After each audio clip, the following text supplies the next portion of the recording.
This whole Piastri, McLaren, Alpine legal situation has been going on for almost as long as the time since my last upload. Okay, maybe not quite that long, but finally the CRB, the Contract Recognition Board, have announced that Piastri's McLaren contract is the only valid one, meaning that the Australian will drive for the Woking-based outfit next season, and not Alpine, the team that helped fund his junior career and path to F1. But while Oscar may now be able to relax in the knowledge that he's completed a life goal for 2023 that millions can only dream about, getting a drive in motorsport's top tier, the whole high-profile situation has now inadvertently mounted more pressure on the 21-year-old than he could perhaps ever have expected a couple of months ago, something which could end up blowing up right in Piastri's face.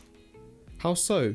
Well, in the last few years, viewing ratings for Formula 2 and Formula 3 have exploded, with Liberty Media actively pushing both series on platforms such as the F1 YouTube channel and F1 website. In fact, because of the success of Netflix F1 series Drive to Survive, F1 have launched their own F2 equivalent, Chasing the Dream episodes, to encourage more fans to get interested in the different feeder series. The increased access and exposure to these series have given big F1 fans a deeper knowledge and interest to the motorsport ladder as a whole. In previous years, drivers would normally slide into the sport with little or no expectation from fans. However, more and more F1 supporters are now becoming aware of the background of newly promoted rookies, and this is having an influence on the expectation of them. And there can be no greater expectation than the one placed on young Oscar Piastri. The Australian incredibly won Formula Euro Cup, then Formula 3, then Formula 2 in back-to-back-to-back seasons. To put that into context, I believe no other driver has ever won 3 consecutive Formula Feeder Series championships. Some of the closest to this record in recent times have been Russell and Leclerc, who became champions in the third then second tier of motorsport in back-to-back seasons. And look where they are already, fighting in the top 3 F1 teams for race wins, or in Leclerc's case, even the 2022 championship. Well, in the first few races he was. Now I'm about to go on to talk about the pressure that this exerts on Piastri, but just quickly, if you're enjoying the video so far, please click the like and subscribe button, as I'm planning to upload more F1 discussion videos like this very soon in the future. So having a better junior record than Russell and Leclerc must stand Piastri in a very good shape, right? Well, interestingly, Piastri's never really been put on the same level as Leclerc or Russell by teams, journalists or pundits. Alpine, for example, decided not to give him an F1 contract following his 2021 winning F2 season, and instead, documents almost appear that Oscar could have realistically been denied an Alpine seat until 2025. Some claim that a big part of some of his championship wins were as a result of quick cars and weak competitors compared to previous years, and that he overachieved. And Piastri hasn't even competed in a single F1 session yet. Teams are now expected to run junior drivers in free practice sessions, yet Piastri has not driven in a single FP1 session, unlike a whole host of other drivers, some of which have effectively no likelihood of getting to F1. And drivers can perform very differently in slightly different cars. Look at the favourite for the 2022 F2 Championship, Felipe Drugovich. In F3 in 2019, he finished 16th. Despite that result, he was promoted to a struggling F2 team and he finished up in 9th, collecting race wins. But then, in 2021, in a car normally challenging for the F2 title, he finished 8th, with less points and without a single victory.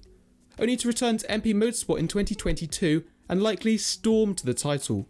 The point is, if a driver is not at one with the car, he will often unexpectedly struggle. And look at the team Oscar's signed for, McLaren. Previous to his move there, Ricciardo was touted as a future world champion. Thoughts of McLaren smashing the new 2022 regulations and a Ricciardo championship victory was realistic a couple of years ago. But the supposed difficulty and different driving style of McLaren has pushed Ricciardo out of the seat, and perhaps out of the sport entirely. Oscar Piastri has only driven competitively for the Prema team in the last 3 years. Well, he's not even driven competitively at all for a whole full year, due to having to sit on the sidelines for 2022. That's nearly 5% of his life. And while he's driven the Alpine F1 car in 2022 at test sessions, that's the Alpine F1 car, not McLaren. Look at how Ricciardo's results have changed when he went from driving with Alpine, then Renault, to driving with McLaren. And talking about McLaren, how will Piastri get on with Norris? The Briton had a good relationship with Sainz in his first 2 seasons, but quite the opposite with Ricciardo, at least initially. Both drivers will be relatively young, and will be wanting to show Zak Brown exactly who is the future of the team. When Norris joined McLaren, there was little expectation for the papaya outfit, which had fallen into its worst spell of results in decades. It surely couldn't get much worse. But conversely, Piastri will be thrusted into what is arguably the fourth fastest car, and if McLaren, unlikely but still possibly, can immediately close the gap to the front, Oscar will be competing with the likes of Verstappen, Hamilton, Leclerc and Russell for Formula 1 race wins as well. McLaren will be wanting Oscar to perform, having paid a rumoured $21 million to remove a multiple race winner from the team to make a space for him. So for someone with such incredible results and anticipation, but lack of F1 or even race experience of late, Piastri will know he's under immense pressure to perform. How will he get on? Well, pressure affects people differently. Some people soak up pressure and it pushes them to be the best they can. For others, pressure can get to them and lead to a collapse in performance in a never-ending downward spiral. Hopefully for Piastri, he'll continue to soak it up, just as he's done in his junior career so far, and deliver as impressive results as in his past. But it's worth thinking, what if it goes wrong? What if we and McLaren have underestimated Norris significantly?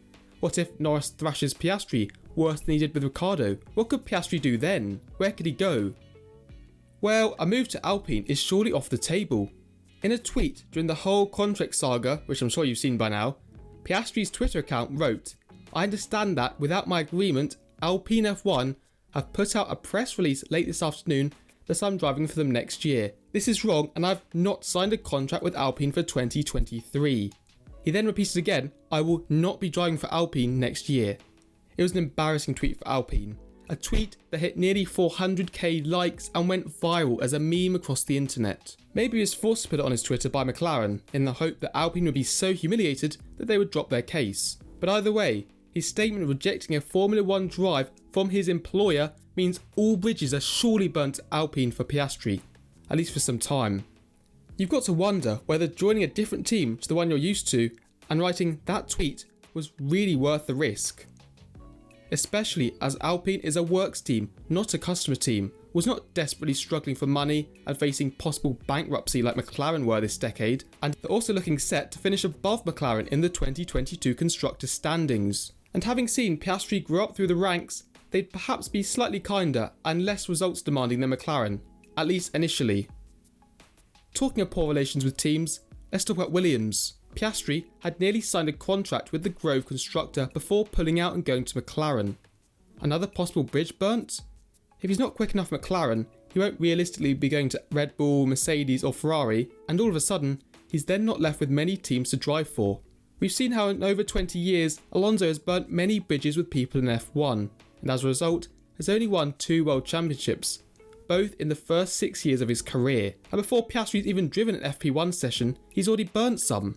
Maybe he was attending the Alonso School of Burning Bridges during his education at Alpine. But the point is, if he fails to deliver at McLaren, his F1 career could be gone before it has barely begun. I've tried to make sure that pressure hasn't appeared in basically every sentence in this video. In fact, I've desperately tried to look through the thesaurus in order to find replacements for that word. But he really has put himself in a high pressure situation for next season.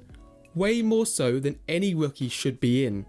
If it works out well, he could have pulled a genius move and end up like Hamilton, starting off at McLaren and winning multiple World Championships before his retirement. But if it doesn't, we could end up seeing a Van Dorn style career, a hugely promising junior record, followed by a forgotten 2-season McLaren stint in F1, lost within the history books.